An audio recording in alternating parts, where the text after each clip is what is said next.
Born on October 27, 1908 in Brooklyn, New York to Russian Jewish immigrants, Lee Krasner attended Cooper Union and studied Cubism. Her background as an artist was extensive, and she was very successful. Krasner met fellow artist Jackson Pollock in 1942, who was exhibiting alongside her in a New York gallery. His work was deeply expressionistic and made her hesitate with her own work. As they came together as a couple, this became even more of an issue. The two married in 1945 and soon moved to a farm in East Hampton, which functioned as both of their studios. It was Lee's idea to move out.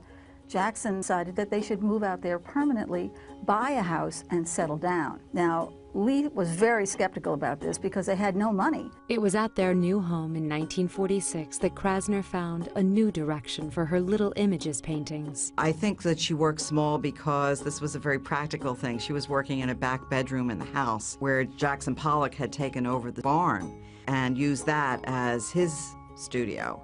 So that she was working on an easel primarily, he was working on the floor. She had to adjust her art to the space that she had available to her. But her discerning eyes were an important influence on Pollock's work. Jackson often called Lee out to his studio when he was working on a painting and said to her, "Is this a painting?" She more or less held back her own interests in her success and her recognition for his sake. But she did that very consciously. They worked out this dynamic as a deliberate means to achieve their goals.